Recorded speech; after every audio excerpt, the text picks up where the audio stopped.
প্রিয় দর্শক, সবার প্রতি শুভকামনা জানিয়ে শুরু করছি এনটিভির নিমন্ত্রণে। আপনাদের সঙ্গে আছি আমি নুজহাত সাওম। দর্শক, এনটিভির নিমন্ত্রণে অনুষ্ঠানটি শুক্রবার ছাড়া সপ্তাহের প্রতিদিন সকাল 9:30 এনটিভির পর্দায় দেখতে পাবেন।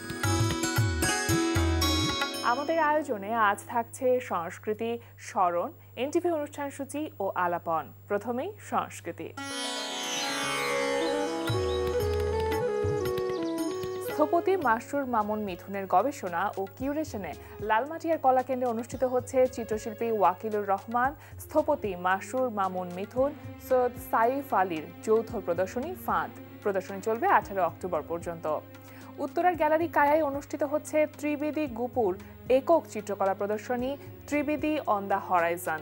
প্রতিদিন বেলা 11:30 থেকে সন্ধ্যা 7:30 এই সময়ে প্রদর্শনী চলবে 14 অক্টোবর পর্যন্ত। বই কেবল তথ্যবাহী বস্তু নয়, এটি হয়ে উঠেছে একটি শিল্প মাধ্যম, যেখানে প্রতিটি পৃষ্ঠা বলছে এক একটি গল্প। বৃত্ত আর্ট ট্রাস্টের আয়োজনে বৃত্ত আর্ট ট্রাস্টে অনুষ্ঠিত হচ্ছে ব্যতিক্রমী শিল্প প্রদর্শনী পুস্তকালয়। 23 জন শিল্পী তাদের নিজস্ব চিন্তা ও অভিজ্ঞতার আলোকে এই প্রদর্শনীতে মোট 28টি বইভিত্তিক শিল্পকর্ম উপস্থাপন করছেন। প্রদর্শনী চলবে 18 অক্টোবর পর্যন্ত। আজ 7 অক্টোবর জনপ্রিয় কবি হেলাল হাফিজের জন্মদিন। হেলাল হাফিজ 1948 সালের আজকের এই দিনে জন্মগ্রহণ করেন। তিনি ছিলেন একজন বাংলাদেশি আধুনিক কবি, যিনি দ্রোহ ও প্রেমের কবি হিসেবেও অনেক সুপরিচিত ছিলেন এবং 20 শতাব্দীর শেষের দিকে অনেক জনপ্রিয় হয়েছিলেন। তার জনপ্রিয় কবিতা সংকলনের নাম হচ্ছে যে জলে আগুন জ্বলে। 1986 সালে প্রকাশিত হওয়ার পর 33টিরও বেশি সংস্করণ প্রকাশিত হয়েছে। আজ জন্মদিনে কবি হেলাল হাফিজকে স্মরণ করছি গভীর শ্রদ্ধায়। এবার এনটিভি অনুষ্ঠান সূচি। এবার জানিয়ে দিচ্ছি এনটিভির আজ রাতের বিশেষ বিশেষ অনুষ্ঠানগুলির সময়সূচি। সন্ধ্যা 6:35 সরাসরি সম্প্রচার হবে সমসাময়িক বিষয় নিয়ে অনুষ্ঠান সংলাপ প্রতিদিন।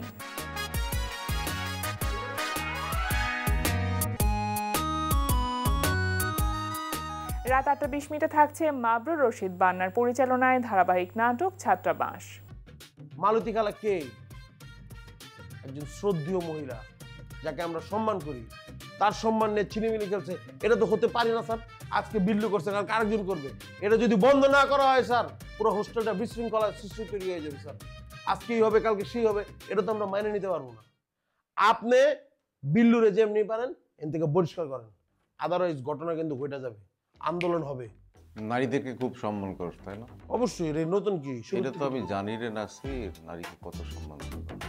এত কিছু বুঝি না স্যার। আপনি বুঝতে পারতেছেন আমরা কেন আসছি আপনার কাছে? আপনি যদি না বুঝেন আবার বুঝে দিন। না, ইদানিং তো মানুষ আন্দোলন বেশি করা শিখে গেছে, তোর আন্দোলনে শিখিয়ে তো 48 ঘন্টা সময় দিলাম স্যার। রাত 9টায় থাকছে অনুষ্ঠান স্যান্ডালিনা গ্ল্যামার ওয়ার্ল্ড।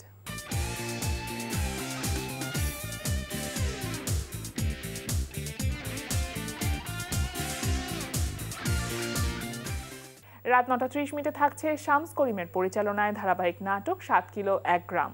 ঘিরে খবর কি তোর? আইসে কাবাবের মতো আটটি, আমার কোনো জায়গায় শান্তি নেই। কি রে, তুই করা খালি কই হারায় যাস? অবশ্য তোর মনের যে অবস্থা, তুই তো একটু পর পর হারায় যাবি। উড়কে ধুরকে মন খালি উড়ু, তাই না বন্ধু? সিরিয়াস, তুই একটা সিরিয়াস মানুষ, তুই কি লিখে মস্করা করবি? দোস্ত বুঝছি। আচ্ছা, তুই কি সত্যি বিয়ে করতেছ? আরে তোর পাগল হইছস, মায় বিয়ার একটা শুরু উঠাইছে, এইটা লইয়া দুনিয়াদারি পাগল হয়ে গেছে। আরে গেলি বেল আছে আমার খেলা অন্য জায়গায় না। হ্যাঁ, আমার লেগে পাগল হয়েছে খলিফার মাইয়ারা। এটা ওই উত্তরপাড়ার হাবিব খলিফার মাইয়া? পুরো বেটা কি কস না কস, কিসের লগে কি শেখ হগো মাইয়া দুবাইয়ের কথা কইতাছি। রাত 11:30 সরাসরি সম্প্রচার হবে টক শো এই সময়।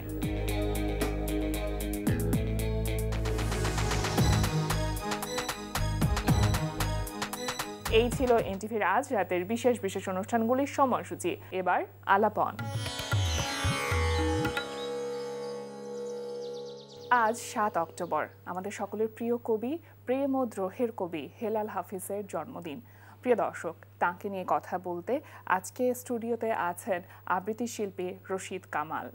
শুভ সকাল ভাইয়া, কেমন আছেন? শুভ সকাল, ভালো আছি, আপনি কেমন আছেন? আমি খুব ভালো আছি। যেমনটি দর্শককে বলছিলাম যে আমাদের সকলের প্রিয় কবি, খুব কাছের মানুষ না, হেলাল হাফিজ প্রেম ও দ্রোহের কবি, এবং যার কবিতার মধ্য দিয়ে আমরা আসলে নিজেদেরকে একাত্ম করে তুলতে পারি। আপনি তাকে খুব কাছ থেকে দেখেছেন, সৌভাগ্যবানই বলতে পারি আপনাকে আমরা। তো সেই জায়গা থেকে আসলে আপনার চোখে দেখা বা একজন আবৃত্তি শিল্পীর চোখে দেখা হেলাল হাফিজ কেমন ছিলেন? ধন্যবাদ আপনাকে। হ্যাঁ, আমি সৌভাগ্যবান, আপনি শব্দটি বলেছেন। আমি না, যারাই বাংলা সাহিত্যের, বিশেষত কাব্য সাহিত্যের যারা পাঠক, আবৃত্তি শিল্পী তো বটেই, যারা হেলাল হাফিজ এই নামটি তাদের জন্য একটা উন্মাদনা, উত্তেজনার একটি বিষয়। কারণ হচ্ছে হেলাল হাফিজ এমন একজন কবি যিনি বাংলা সাহিত্যের কবিতার রাজকুমার বলা যায় ওনাকে। বাংলা কবিতায় এই রাজকুমার এই একজনই। এই রাজকুমারের যে কবিতা, যে সৃষ্টি, অনবদ্য যে সৃষ্টি, যে কবিতাগুলো তিনি সৃষ্টি করে গেছেন, স্বল্প সংখ্যক কবিতা আমরা, প্রকাশিত কবিতা আমরা পাই, অসংখ্য কবিতা তিনি প্রকাশ করেননি। আচ্ছা, অনেকে ওনার নিজের মুখ থেকে শোনা যে অনেকে মনে করতে পারেন যে ওনার কবিতা হয়তো একটাই কবিতা।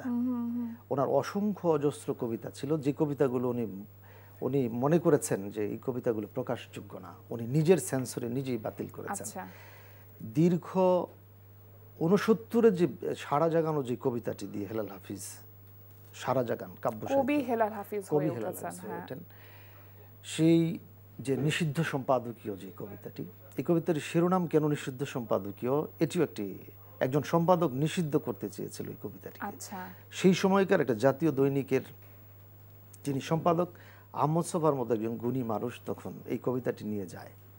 যখন আমাদের এই স্বাধীনতার আন্দোলন, সংগ্রাম, মিছিল, মিটিং এগুলো দানা বাঁধছে, দাবি, স্বাধীনতার দাবি, সেই সময় এই কবিতাটি ওই সম্পাদকের টেবিলে যাওয়ার পরে সম্পাদক বলেছিলেন যে এই কবিতাটি আমি প্রকাশ করতে অক্ষম। কেন? যদি প্রকাশ করি একটা অরাজকতা, বিশৃঙ্খলা তৈরি হবে, রাজনৈতিক পরিস্থিতি নষ্ট হবে, পত্রিকাটি বন্ধ হয়ে যাবে এবং আমার চাকরিটি চলে যাবে। তবে একটা কথা, হেলালকে বলিস ও যদি আর কবিতা নাও লিখে, আর তার কবিতা না লিখলেও আর চলবে। এই কবিতাটি তার এতটা শক্তিশালী একটি কবিতা ছিল। পরে উনি ফেরত আসেন, আহমদ সোফা এবং ওনার সাথে আরেকজন ছিলেন। ফেরত আসার পরে এই কবিতা ঢাকা বিশ্ববিদ্যালয়ে বিভিন্ন ওয়ালে, দেয়ালে, কাগজের মধ্যে লিখে ছড়িয়ে দেওয়া হয় 2টি লাইন। এখন যৌবন যার মিছিলে যাবার তার শ্রেষ্ঠ সময়, এখন যৌবন যার যুদ্ধে যাবার তার শ্রেষ্ঠ সময়। এই কবিতা প্রকাশিত হয় বইয়ে না, কিন্তু বই কিন্তু আসছে 1986-এ। হ্যাঁ, অনেক পরে। 86-এ যে বইটা, এর আগেই অনেক কবিতা মানুষের মুখে মুখে, মিছিলে, স্লোগানে ওনার কবিতা, বিশেষত এই কবিতাটি। আমাদের মুক্তিযুদ্ধ সংগঠিত হইল, মুক্তিযুদ্ধের পরবর্তী সময়ের যে আন্দোলন, সংগ্রামে, মিছিল, মিটিং, এই কবিতা প্রাসঙ্গিক হয়ে উঠল। 86 সালে যখন কবিতার বই বের হয়, এই যে জলে আগুন জ্বলে, যে একটি মাত্র কাব্যগ্রন্থ, যেটি বাংলা কাব্য সাহিত্যের এক অনন্য সৃষ্টি এবং ধ্রুবতারার মতো কাব্য সাহিত্যের ইতিহাসে আকাশে জ্বলবে অনাদিকাল পর্যন্ত, যে হেলাল হাফিজ, সেই কবিতার 56টি কবিতা দিয়ে হেলাল হাফিজ এই কবিতার বইটি প্রকাশ করেন। সেখান থেকে দীর্ঘ 6 মাস প্রায় 600 কবিতা থেকে বাছাই করে এই 56টি কবিতা দিয়ে বইটি প্রকাশ করেন। অনেকে মনে করে এত কম কবিতা লিখে এত বিখ্যাত হয়ে গেল। এই প্রশ্নের উত্তরটা এটা আমার দেয়া না, কিন্তু এটা কবির নিজের মুখের বয়ান, আমার শোনা। আমি এই কবিতাটি আমি দর্শক শ্রোতাদের জন্য আমি পরিবেশন করতে চাই। অবশ্যই, শুনি না। যে জলে আগুন জ্বলে, এই নামটি কিন্তু এই বইয়ের ছিল না। বইটা কাবার পৃষ্ঠা, প্রচ্ছদ পৃষ্ঠা ছাপানো হয়ে গিয়েছিল, কিন্তু উনি একদিন ওয়াশরুমে শেভ করতেছিলেন, হঠাৎ ওনার মনে আসে যে ওই নামের চেয়ে বেশি প্রাসঙ্গিক এই নামটি, যে জলে আগুন জ্বলে। উনি আধা অবস্থায় বেরিয়ে এসে দ্রুত যোগাযোগ করেন ওই ইয়েকে, বলে যেটা ছাপানো হয়ে গেছে প্রচ্ছদ, বলে যে না, এটা বাদ দাও, আবার নতুন করে প্রচ্ছদ করো। এই হলো একটা নামকরণের ইতিহাস। এখন যৌবন যার মিছিলে যাবার তার শ্রেষ্ঠ সময়, এখন যৌবন যার যুদ্ধে যাবার তার শ্রেষ্ঠ সময়। মিছিলের সব হাত, কণ্ঠ, পা এক নয়, সেখানে সংসারী থাকে সংসার বিরাগী থাকে। কেউ আসে রাজপথে সাজাতে সংসার, কেউ আসে জ্বালিয়ে বা জ্বালাতে সংসার। শাশ্বত শান্তির যারা, তারাও যুদ্ধে আসে, অবশ্য আসতে হয় মাঝে মধ্যে অস্তিত্বের প্রগাঢ় আহ্বানে। কেউ আবার যুদ্ধবাজ হয়ে যায় মোহরের প্রিয় প্রলোভনে। কোনো কোনো প্রেম আছে প্রেমিককে খুনি হতে হয়। ভালোবেসে যদি কেউ খুনি হতে চান, তাই হয়ে যান, উৎকৃষ্ট সময় কিন্তু আজ বয়ে যায়। এখন যৌবন যার, মিছিলে যাবার তার শ্রেষ্ঠ সময়। এখন যৌবন যার, যুদ্ধে যাবার তার শ্রেষ্ঠ সময়। দারুণ। শব্দগুলো প্রাণ পায় না যখন আপনারা কবিতা আবৃত্তি করেন। আমি একটু জানতে চাইবো যে একজন আবৃত্তি শিল্পীর জায়গা থেকে অনেক কবির লেখা পাঠ করতে হয়, পাঠ করে থাকেন, কিন্তু যখন হেলাল হাফিজের লেখাগুলো পাঠ করেন, নিজের কণ্ঠে ধারণ করেন, সেগুলো প্রতিবার যখন আবৃত্তি করেন, আমার কাছে মনে হয় নতুন নতুন একটা বোধ, নতুন নতুন উপলব্ধিগুলো আরও সংযুক্ত হয়। সেই জায়গাটা আসলে কিভাবে অনুভব করেন আপনি? হেলাল হাফিজের কবিতা কোন জায়গাতে আবৃত্তি শিল্পীর কাছে আলাদা? হেলাল হাফিজের নিজের বয়ান, নিজের বলা কথা যে আমি জীবন খরচ করে কবিতা লিখেছি। দারুণ, আসলেই তাই।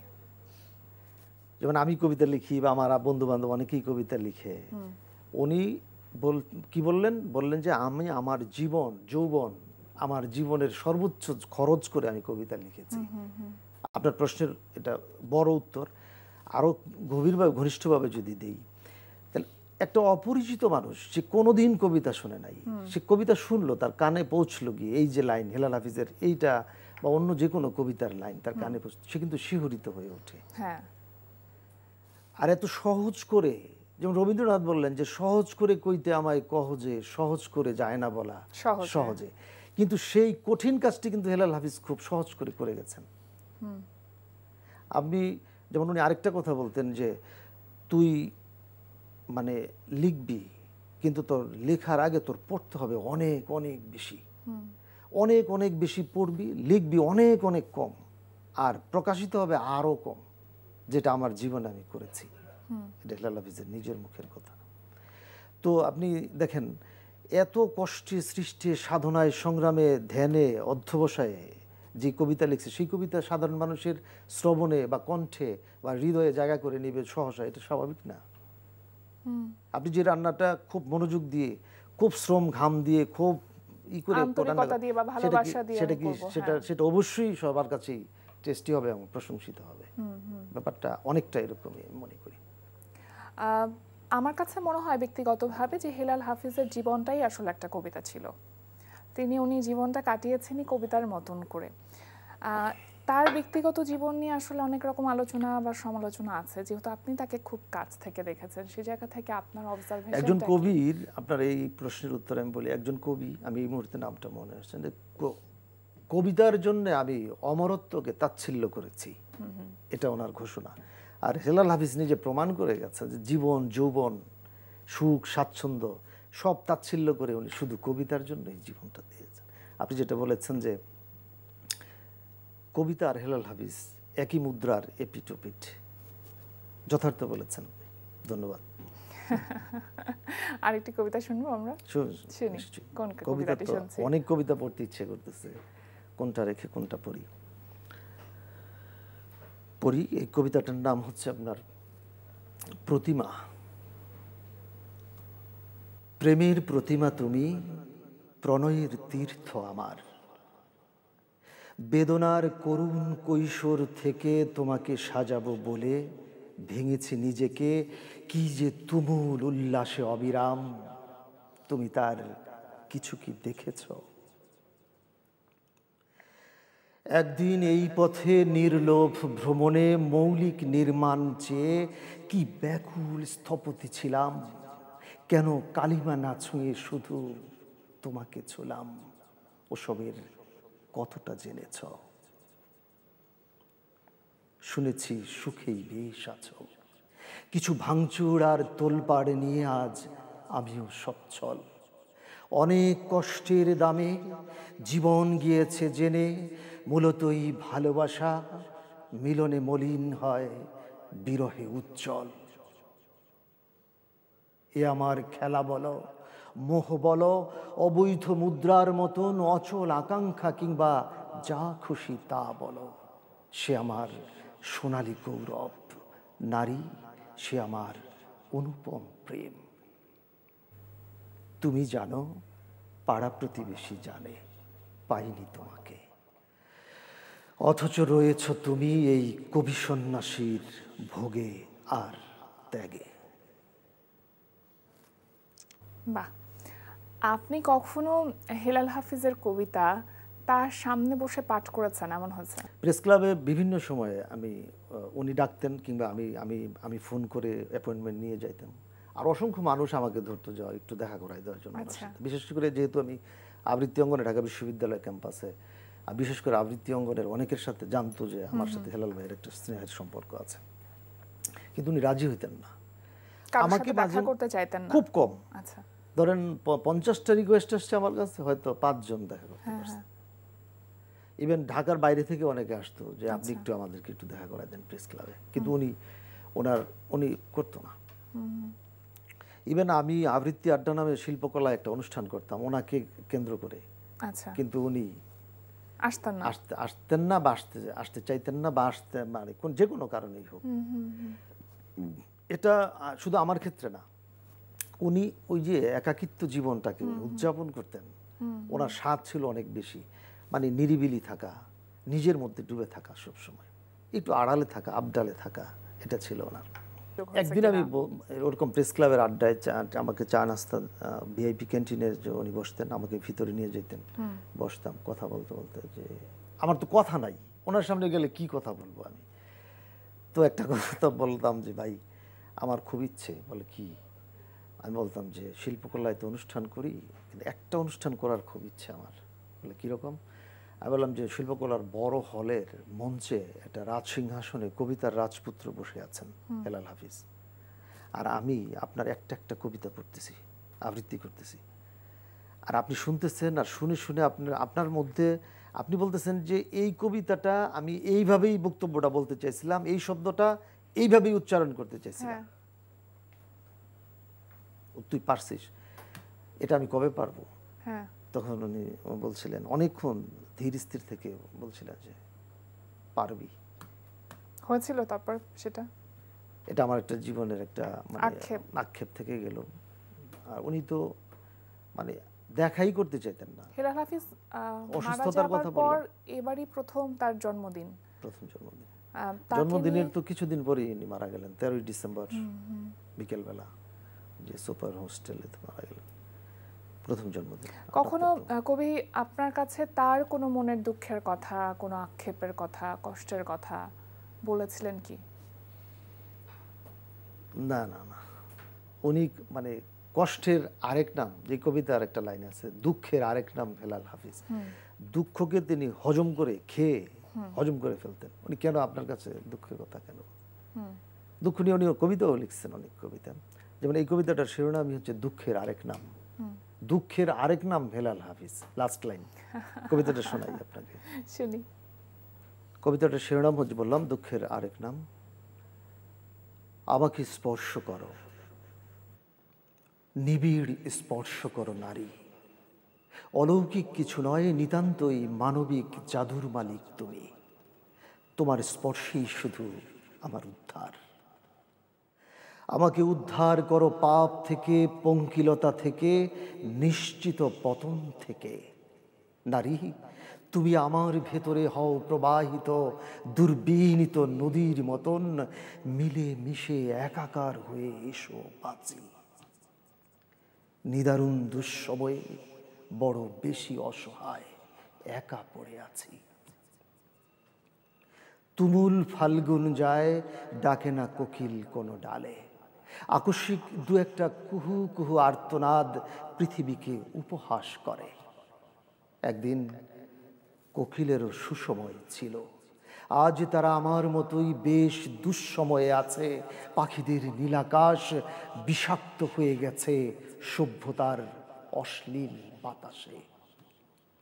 এখন এখন তুমিই বলো নারী, তোমার উদ্যান ছাড়া আমি আর কোথায় দাঁড়াবো?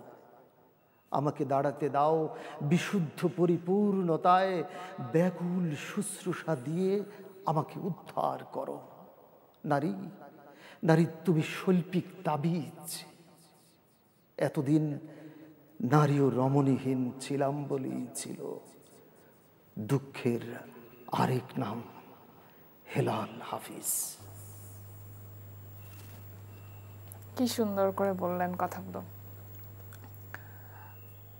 আসলে যে মানুষটার জীবনটাই একটা কবিতা, তাকে নিয়ে যতই আমরা কথা বলি না কেন আমার কাছে মনে হয় কম পড়ে যাবে। আর কবি বা কবিতা, যে কোনো শিল্প বা শিল্পী সময়ের সাথেই বেঁচে থাকেন, তাকে বাঁচিয়ে রাখতে হয় না আসলে। সেটার প্রমাণ হেলাল হাফিজ। তবু তরুণদের মধ্যে আসলে হেলাল হাফিজের জন্য যে ভালোবাসা, তার কবিতার জন্য যে একটা আন্তরিক আবেগ, সেটা কি দেখতে পান? পৃথিবী যতদিন থাকবে প্রেম থাকবে। প্রেম যেদিন থাকবে না সেদিন পৃথিবী থাকবে না, পৃথিবী ধ্বংসের দিকে যাবে অনিবার্যভাবে। আর প্রেম যতদিন থাকবে হেলাল হাফিজ প্রাসঙ্গিক থাকবেন।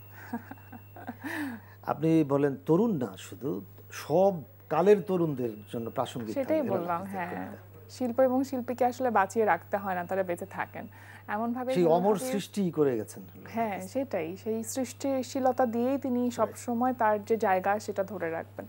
অনেক অনেক ধন্যবাদ ভাইয়া, খুব দারুণ কিছু কথা আজকে আমাদের সাথে আপনি শেয়ার করলেন, আমাদের খুব ভালো লাগলো, সময়টা ভীষণ রকম সুন্দর গেল। আপনি খুব ভালো থাকবেন, আজকে আমাদের আয়োজনে আসবার জন্য ধন্যবাদ। আপনাকে ধন্যবাদ আমাকে আমন্ত্রণ জানানোর জন্য। আর এমন একজন মানুষকে নিয়ে কথা বলার, কবিতা পড়ার সুযোগ করে দিয়েছেন, যিনি আমি আবৃত্তির এই যাপনে যে যার কবিতার মধ্যেই আটকে গিয়ে আজ পর্যন্ত বের হইতে পারিনি, এবং আমি যে বের হইতে পারবো আমি অনিশ্চিত। তো এমন একজন মানুষকে নিয়ে কথা বলার, কবিতা পড়ার সুযোগ করে দেওয়ার জন্য এবং ওনার জন্মদিনে আমাকে ডাকানোর জন্য এনটিভি পরিবার আপনার মাধ্যমে আমি অসংখ্য ধন্যবাদ জানাই, ভালোবাসা জানাই, কৃতজ্ঞতা জানাই। এবং হেলাল হাফিজের যারা ভক্ত আছেন, যারা ছিলেন, যারা আগামী দিনে পাঠক হবেন, সবাইকে আমার শুভেচ্ছা। হেলাল হাফিজকে ধারণ করা এবং তার জীবন খরচ করে লেখা কবিতাগুলো নিশ্চয়ই আগামী দিনে আরও বেশি প্রাসঙ্গিক হয়ে উঠবে। অবশ্যই, ধন্যবাদ আপনাকে, শুভকামনা। প্রিয় দর্শক, আমরা চলে এসেছি অনুষ্ঠানের শেষ প্রান্তে। অনুষ্ঠান সম্পর্কে আপনার মতামত জানাতে মেইল করুন এনটিভির নিমন্ত্রণে @ntvbd.com। বিশ্বের যে কোনো প্রান্ত থেকে যে কোনো সময় এনটিভির নিমন্ত্রণে দেখতে ভিজিট করুন আমাদের পূর্ণাঙ্গ ওয়েব পোর্টাল www.ntvbd.com। এছাড়া এনটিভি সব জনপ্রিয় অনুষ্ঠান ও খবরের আপডেট পেতে ভিজিট করুন আমাদের ইউটিউব চ্যানেল ও ভেরিফাইড ফেসবুক পেজে। সবার মঙ্গল কামনায় আজকের মতো এখানেই শেষ করছি। সবাই ভালো থাকুন, সুস্থ থাকুন, সুন্দর হোক আপনার প্রতিটি মুহূর্ত।